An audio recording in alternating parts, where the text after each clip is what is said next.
हे हिमाचल की पुत्री, हे जगजननी जगदम्बा आपकी जय हो। आप तो महादेव का श्रृंगार है, आपकी जय हो। हे हाथी के मुख वाली, कहा कि हे हाथी के मुख वाले गणेश की माता आपकी जय हो, आपकी जय हो। इस प्रकार से जब जय जयकार की तो यही कहा कि मां आज हमारा मनोरथ पूर्ण हो जाए बस। और फिर भगवान भी आज विश्वामित्र मुनि के संग उस स्वयंवर के बीच में गए। और जैसे उस स्वयंवर के बीच में गए तो जानकी जी भी ऊपर अटारी के ऊपर से देख रही और उस रंगभूमि के बीच में बोला, उस यज्ञ के बीच में बड़े बड़े राजा महाराजा आए, राजकुमार भी आए और भगवान राम और आज लक्ष्मण भी उस स्थान के ऊपर आए। जैसे ही आए तो सतानंद जी महाराज ने फिर यज्ञ की घोषणा की कि दोबारा ये यज्ञ प्रारंभ किया जा रहा है। जो भी इस धनुष को उठाएगा, उस धनुष को जो उठाएगा जानकी जी उसका वर्ण करेंगी और इस प्रकार से यज्ञ फिर प्रारंभ हुआ। कहते हैं कि सब राजकुमार राजा जो आए थे वो उस यज्ञ के बीच में उस धनुष को उठाने का प्रयास करने लगे। और यहाँ तो ये भी लिखा है कि भूप सहस 10 एक ही बार, एक तो लगा ना, लेकिन एक साथ 10,000 भी लगे उठाने। फिर किसी ने पूछ लिया कि आप ही इतने एक साथ लगे ना, तो जानकी का वर्णन कैसे करोगे? बोले पहले हम मिल के उठाएंगे ना, फिर उठाने के बाद आपस में लड़ेंगे और फिर जो जीत जाएगा फिर जानकी का वो वर्णन करेगा। बोलो है ना बात? और यही राजनीति के क्षेत्र में भी हो रहा था। बोले सब इकट्ठे होंगे फिर एक को उठाएंगे ना, फिर बोला प्रधानमंत्री कौन बनेगा? बोला फिर हम लड़ेंगे और फिर एक बनेगा। बोलो इनके सपने इतने सुनहरे हैं, है ना? इतने सपने इनके सुनहरे कि हम ये बनेंगे वो बनेंगे, लेकिन बनेगा तो वो जिसको भगवान और प्रजा चाहिए। इनके सोचने से थोड़ी होगा कुछ, है ना बात राजनीति के क्षेत्र की नहीं है कि कौन अच्छा है कौन बुरा है।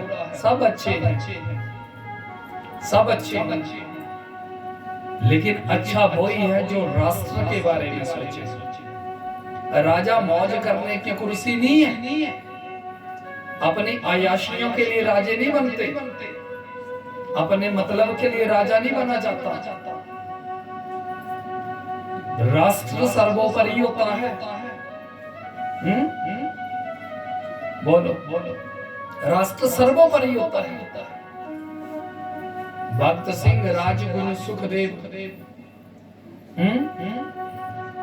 भक्त सिंह राजगुरु सुखदेव आज 22 जनवरी है ना, 22 जनवरी आ रही है ना, भगवान रामलला की वो जन्मभूमि है, वो तो भगवान का ही घर था और है। लेकिन सोचो घर में बहन का ब्याह था, घर में बहन का ब्याह था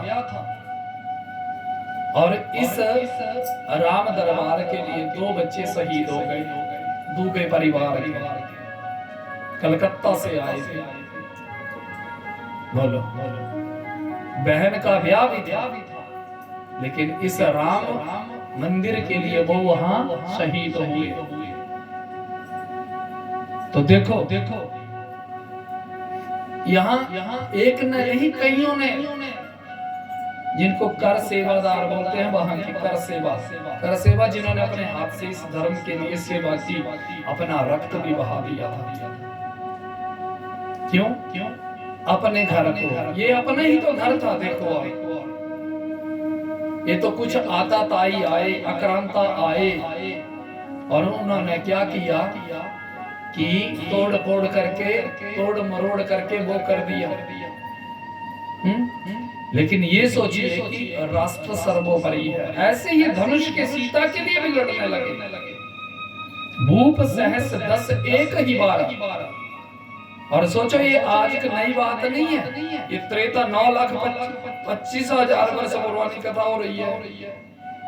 ऐसा पहले भी हुआ था, लेकिन इनके करने से कुछ नहीं होगा। 10,000 भी लगे तो क्या हुआ, लागे उठा बंटारा ही ना डारा। उठाने तो लगे लेकिन वो उठा नहीं पाए। लेकिन ये सोचिए कि उठाने तो लगे लेकिन जब नहीं उठा पाए, जनक वचन सुनी सब नर नारी। जनक जी ने सब कुछ देखा और आज बड़े फिर दुखी हो गए। क्यों दुखी हुए? कि इस धरती के ऊपर योद्धा नहीं बचे, पराक्रमी नहीं बचे। मुझे लगता है मैंने शर्त गलत रख दी थी, और जैसे ही मैंने शर्त गलत रख दी तो इसका मतलब है कि धरती वीरों से हीन हो गई है, वीर नपुंसक हो गए। और सुनते ही लखन सकोप वचन जे बोले। लक्ष्मण भगवान क्रोध में बोले, और जब लक्ष्मण बोलने लगे ना तो बोला पृथ्वी भी डगमगाने लगा पड़ी। क्यों? इन्हीं के सिर के ऊपर तो थी। अरे राजन, आप क्या बात करते हैं कि आप ये धरती वीरों से हीन है? अभी वीरों का नाम तुमने सुना ही नहीं। अवधेश का नाम सुना होगा। बोला अवधेश के घर में राजकुमार है और वो पराक्रमी है। हम चाहें तो इस धरती को उल्टा कर दें। अभी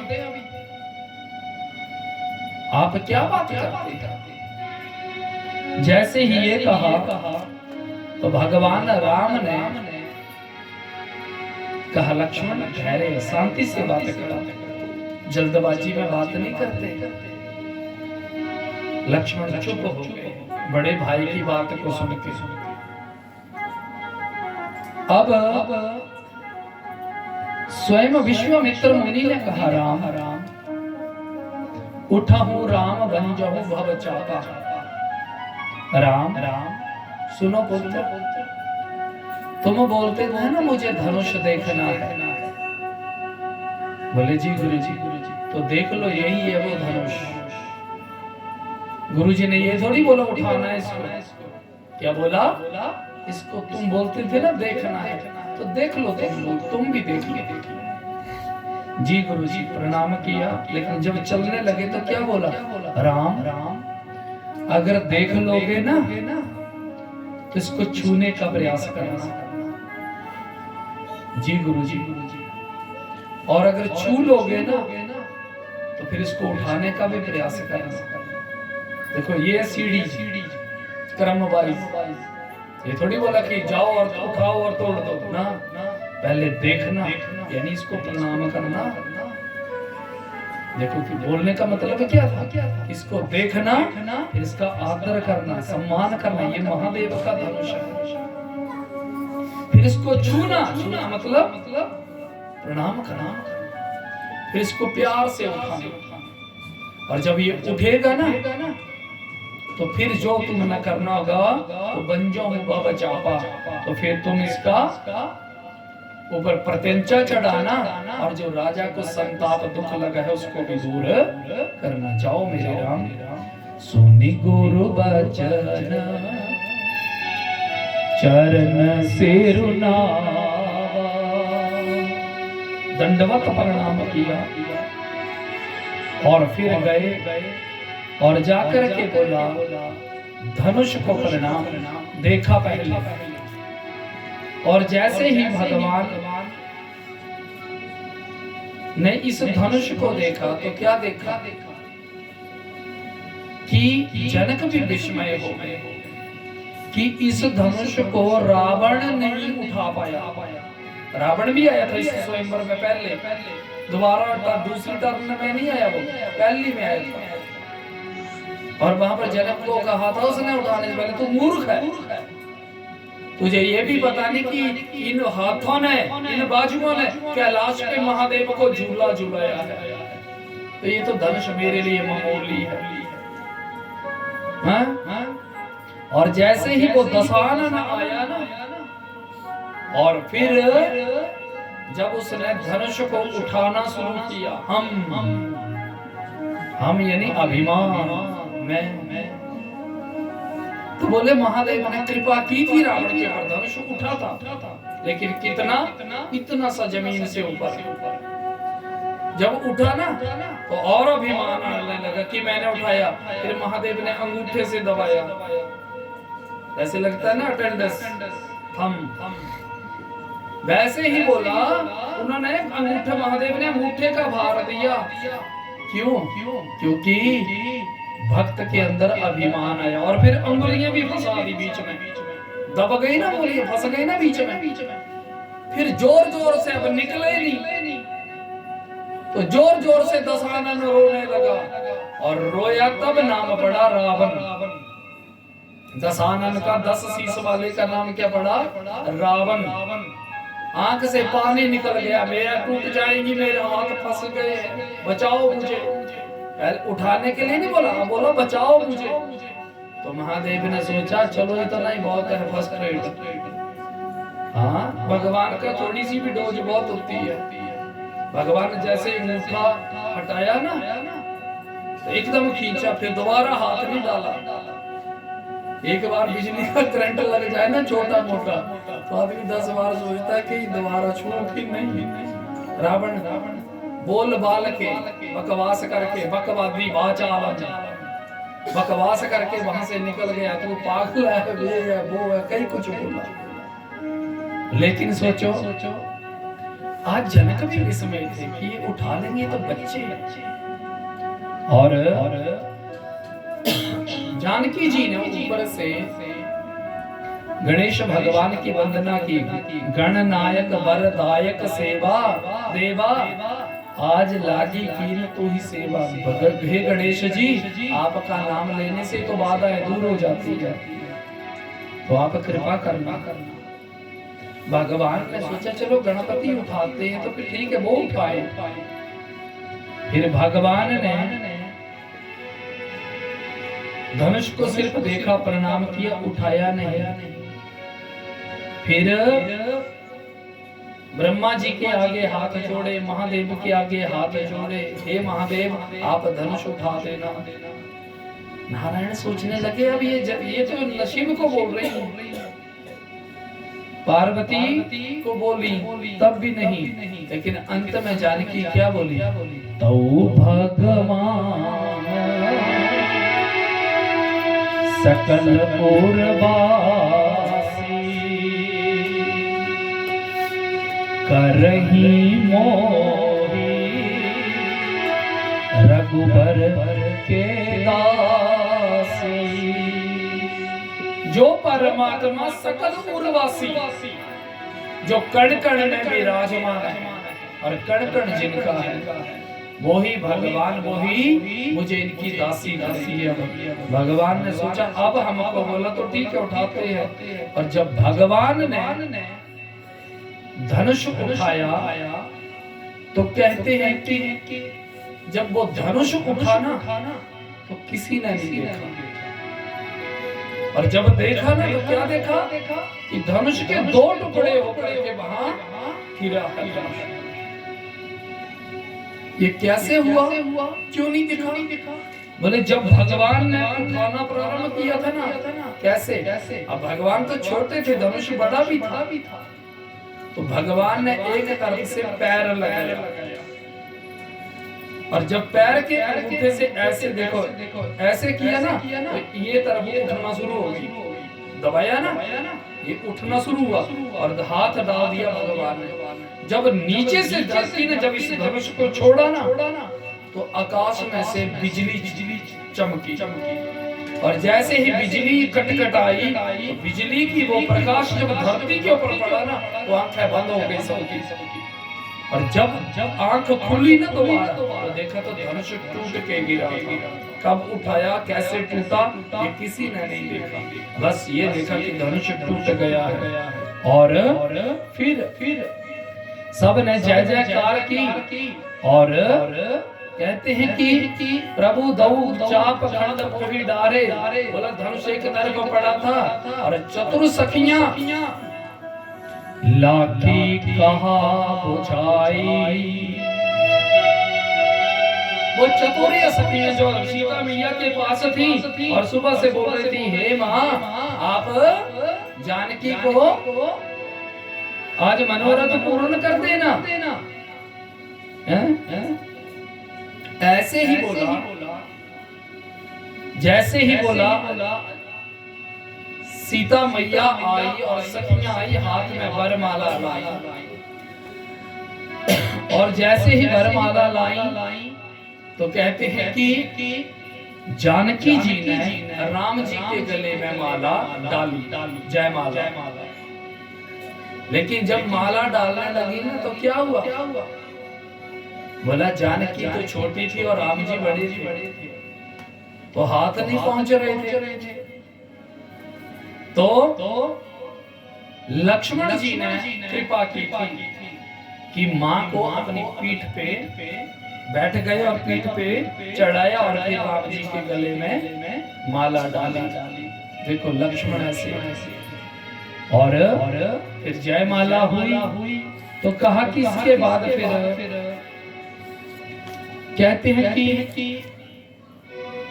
सुंदर लग्न पत्रिका बनाई गई, और जैसे ही वो लग्न पत्रिका बनी, तो कहते हैं कि उस लग्न पत्रिका को अवधपुरी में भेजा गया। दो दूत अवधपुरी में आए, और जैसे ही अवधपुरी के बीच में वो दूत आए, तो श्री यज्ञवल्क्य कहते हैं कि हे ऋषियों, जैसे ही वो दो दूत जैसे ही आज अवधपुरी में पहुंचे, तो उनका बड़ा भारी यथोचित स्वागत हुआ।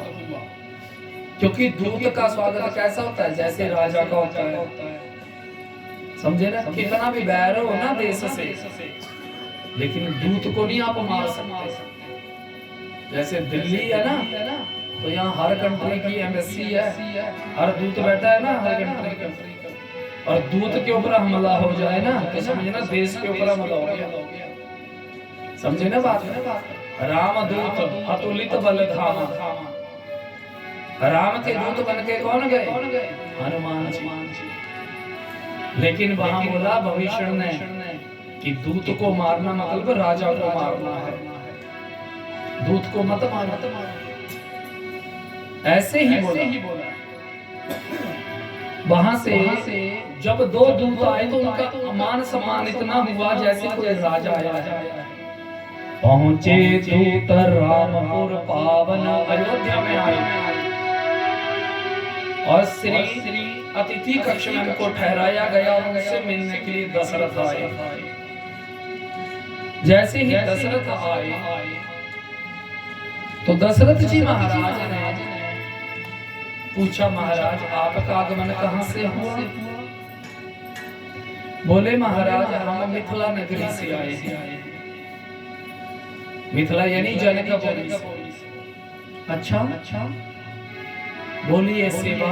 बोले महाराज आपके लिए ये पत्र है, चिट्ठी है। अच्छा, कहते हैं कि जैसे ही चिट्ठी खोली, तो क्या हुआ? बारी बिलोचन बाँचत पाती, पुलक गात आई भरी छाती।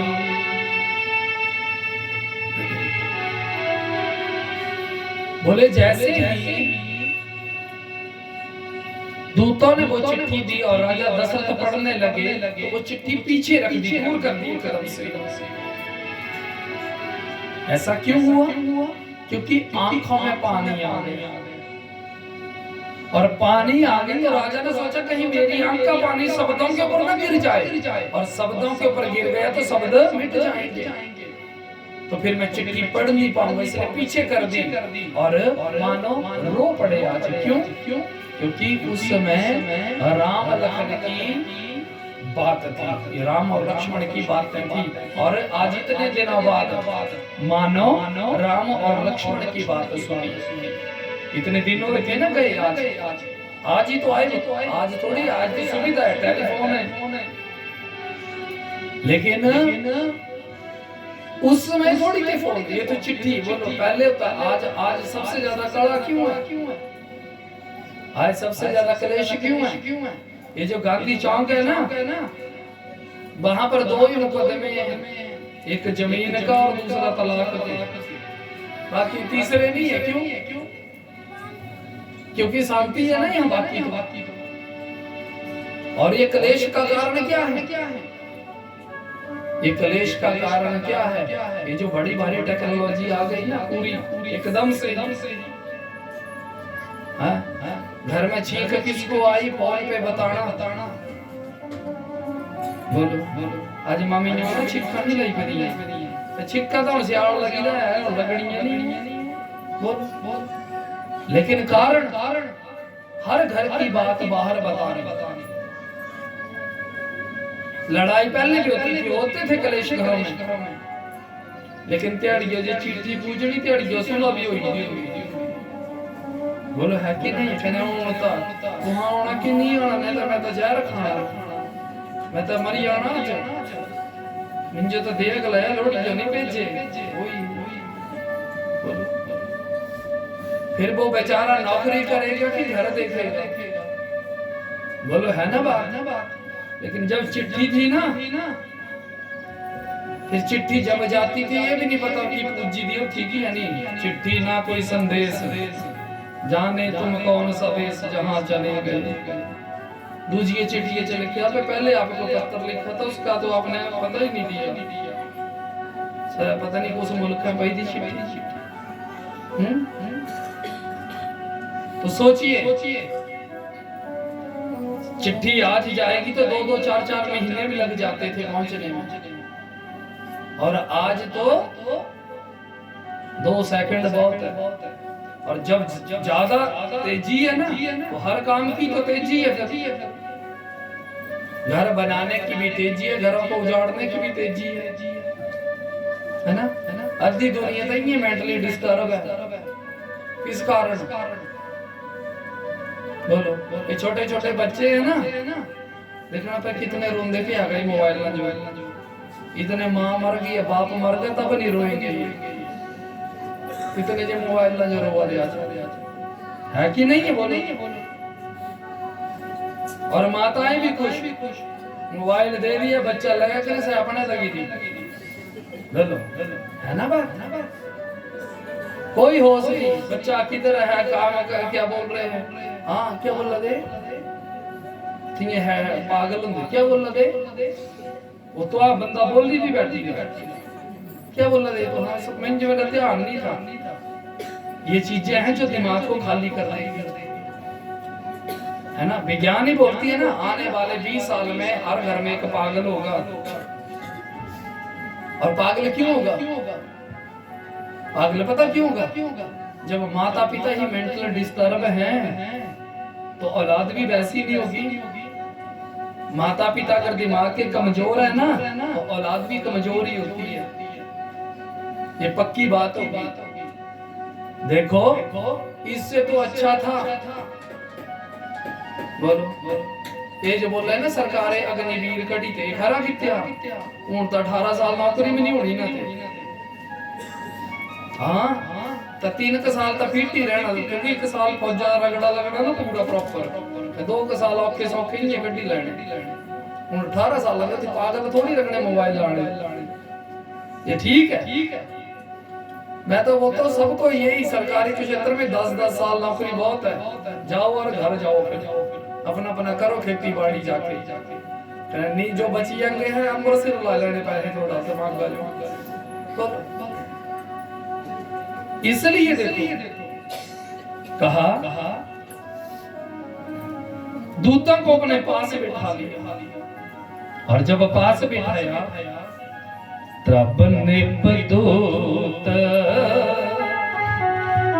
निकट बैठाए, राम जय राम जय जय राम, मधुर मनोहर वचन उचारे, राम जय राम जय जय राम, भैया कुशल गौवारे, राम जय राम जय जय राम, तुमनी के निज नयन निहारे, राम जय राम जय जय राम।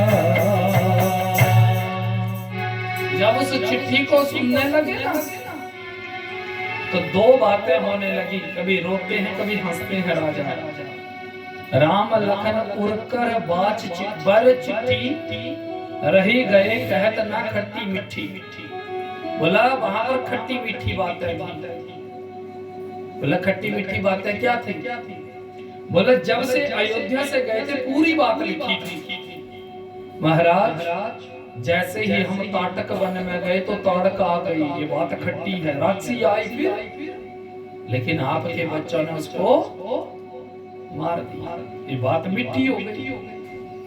ऐसे सब कुछ बात लिखते लिखते कहां तक आ गई कि आपके बच्चे ने, बड़े ने, राम ने उस धनुष यज्ञ को पूरा किया है, मैं इनको लेके जनकपुरी गया हूँ, विश्वामित्र ने लिखा है। और वहां पर आपके बड़े बेटे की सगाई हो गई, मानो स्वयंवर हो गया, और सीता नाम की जो जनक की कन्या है उसने राम जी का वर्ण कर लिया है। सुनते ही गदगद हो गए, लेकिन जनक को विश्वास नहीं हुआ, दशरथ को विश्वास नहीं हुआ। पास बिठाया, तब नृप दूत निकट, इधर आओ भैया, इधर आओ, पास आओ।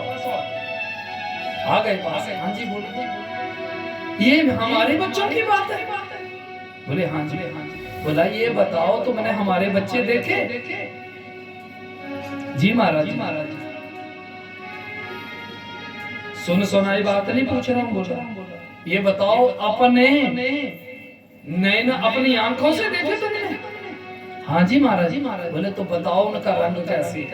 पहले तो ये बताओ कि तुमने अगर देखा है ना, तो बताओ कैसे है? श्याम गौर धरे धेनु भाता।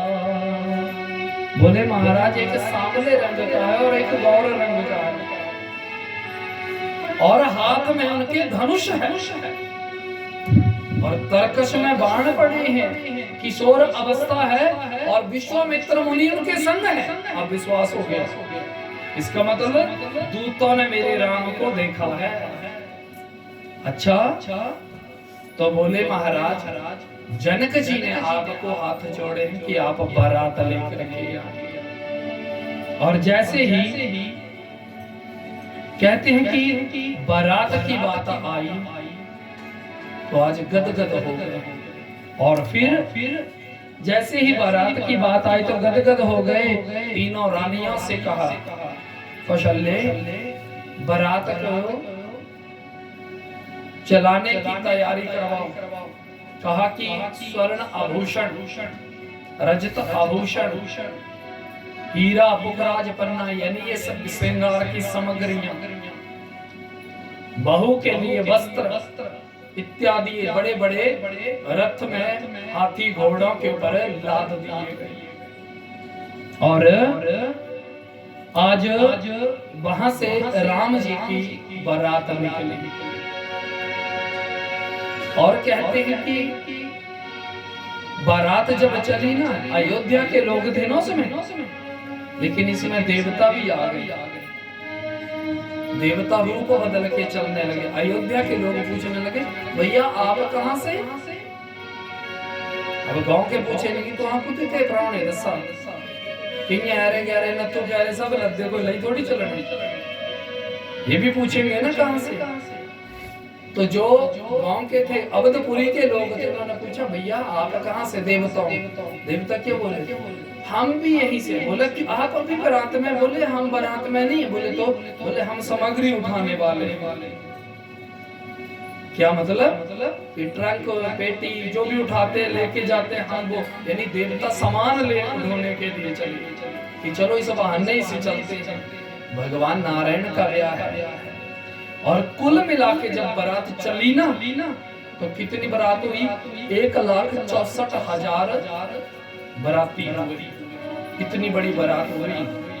और जैसे ही वहां से बारात चली, लेकिन भोलेनाथ की बारात और रघुनाथ जी की बारात ये बड़ी अलग बारात, ऐसी बारात नहीं हुई कभी।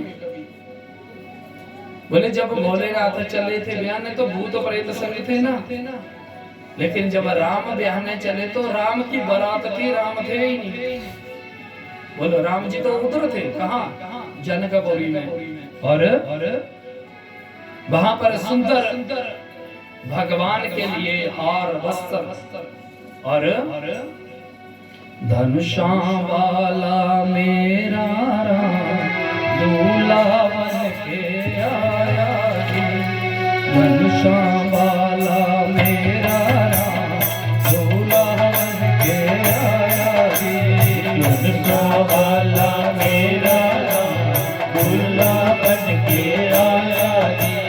दूल्हा बन के आया जी, सेहरा बन के आया जी। दूल्हा बन के आया जी, सेहरा बन के आया जी।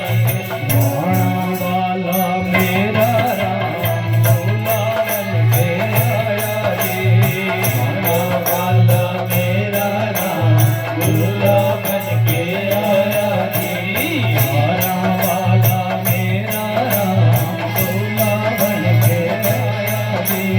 बाणा वाला मेरा राम दूल्हा बन के आया जी। बाणा वाला मेरा राम दूल्हा बन के आया जी।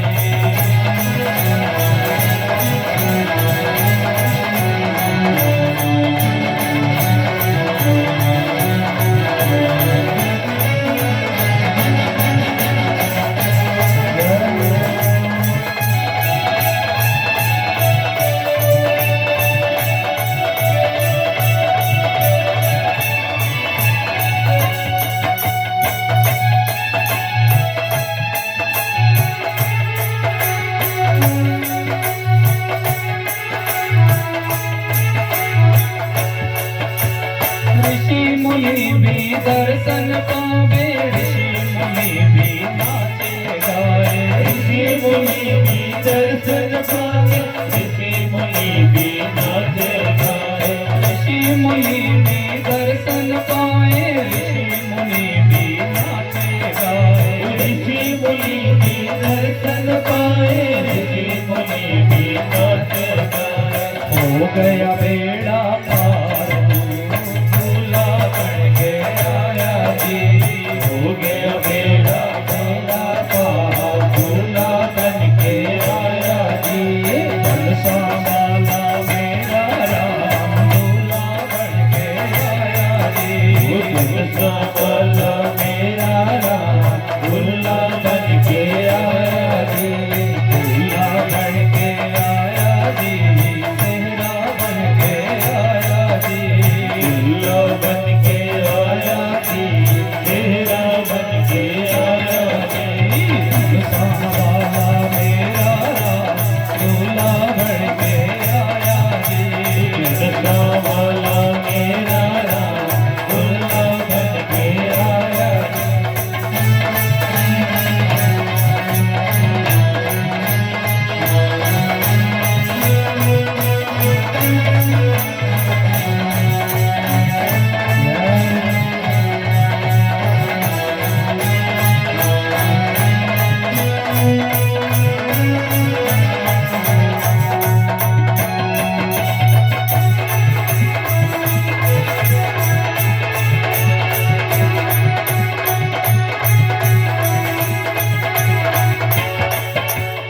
इस दूल्हे का दर्शन करिए, आओ मिलकर चलिए। इस दूल्हे का दर्शन करिए, आओ मिलकर मिथिला चलिए।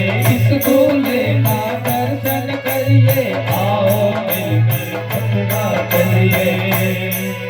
वो दर्शन दे एक बार दूल्हा बन के आया जी। दर्शन दे एक बार दूल्हा बन के आया जी।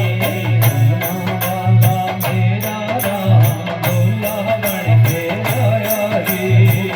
वाला मेरा राम दूल्हा बन के आया जी। खाना वाला मेरा राम दूल्हा बन के आया जी। खाना वाला मेरा राम दूल्हा बन के आया जी। दूल्हा बन के आया जी। सेहरा बन के आया जी। दूल्हा बन के आया जी। सेहरा बन के आया जी। खाना वाला मेरा राम दूल्हा बन के आया जी। घोड़ा वाला मेरा राम दूल्हा बन के आया। बोली रामचंद्र भगवान की जय। सीताराम भगवान की जय। और बोले जैसे